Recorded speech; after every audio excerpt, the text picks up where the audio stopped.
Hello, I'm Andrea Mandel here at the People and Entertainment Weekly studio at the Toronto International Film Festival. I'm here with a beautiful film, One Fine Morning, director Mia Hansen-Løve and Leah Seydoux. Thank you for sitting down with us today.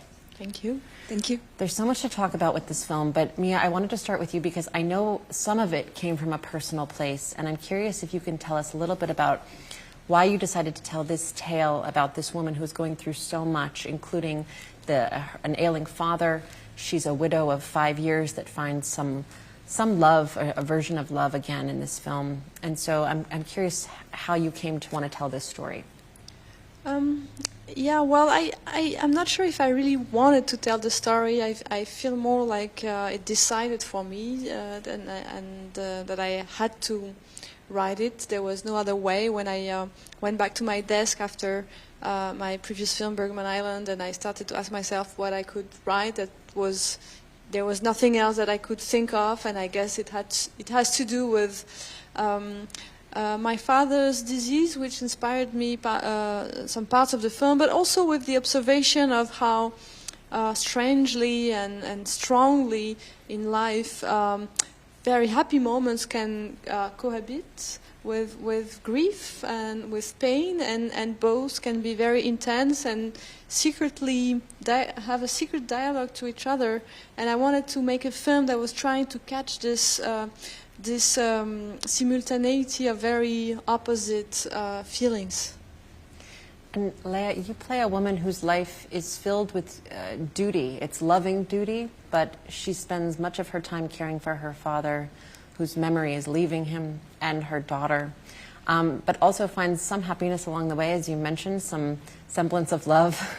I'm curious what you connected to in playing Sandra. I connected to so many things.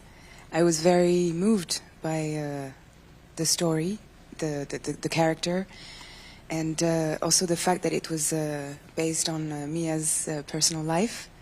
I thought that I had a responsibility, to tell her story, and I was just I was drawn to the character, and I felt I had an immediate connection with the character, and it was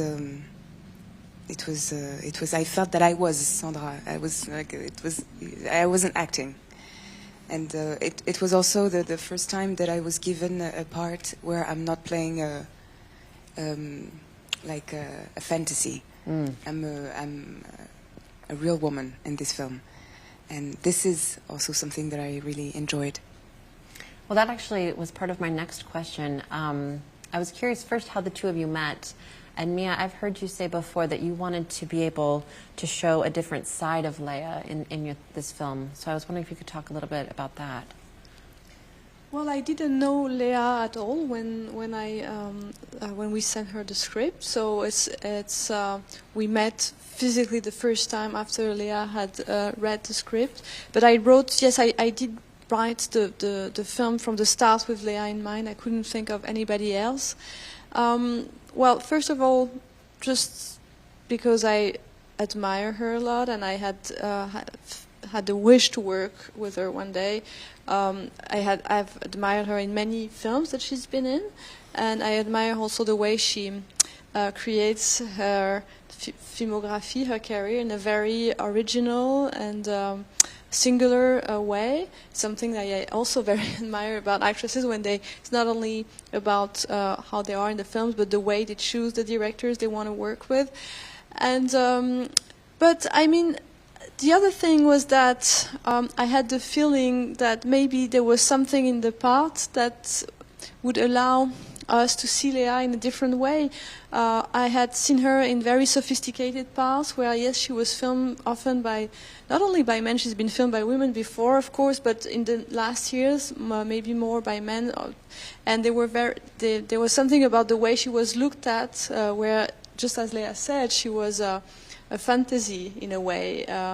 And that part was much more simple, much more down to earth, connected to everyday life. So I thought maybe it can be interesting, or I was hoping that it would be interesting for Leah to play that, and in a way almost exotic after playing so many roles where she played like extraordinary woman having like, you know, like extraordinary lives, and this one was maybe more banal in a way, but I was hoping she would find it universal. Well, and Leah, we most recently saw you in the James Bond canon in No Time to Die. I understand you're now filming Dune 2. I'm curious what you're looking for in this stage of your career. What I'm looking for? It's an interesting question. I don't know. I really don't know. What I love is I love to work with directors, and it's always something that comes first to me. Like even, you know, it's not the script. It's about the director, because for me, a director is like a writer, and he writes his film. I mean, yes, but it's his own vision, and I want to be part of someone's vision. So that's what I like the most.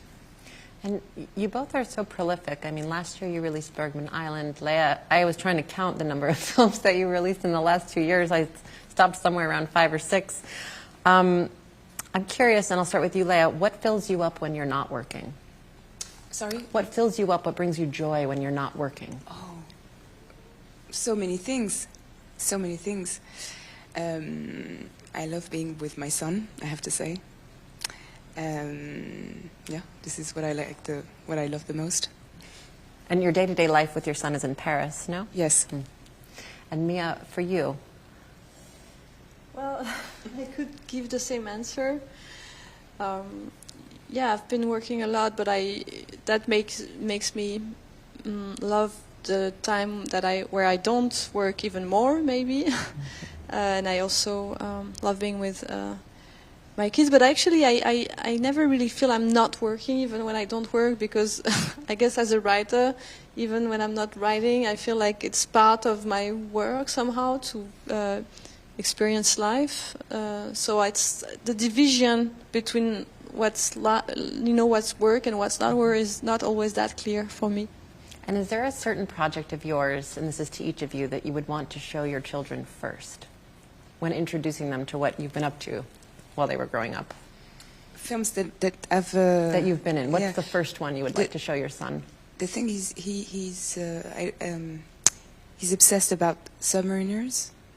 Submarines, oh yes. And I've done this film called Kursk, I think it's in Russian. It was directed by I forgot the name. Yes, Thomas Winterberg, and it's a movie. Because I'm sorry, it's a movie. So it's I mean, it's a tragedy. The tragedy of the Kursk submarine, and he just that's the only film that he was interested about. It had a boat.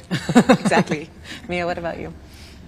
Well, actually, my son is much too young to watch films yet, and my daughter, she's more into Stranger Things than into my films. So I actually wait until she will be really interested in my cinema, and hope that day will come. But I perfectly understand that she's a teenager and she needs to watch film of her age.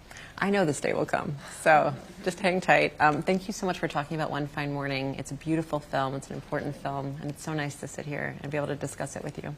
Thank you. Thank you. Thank you.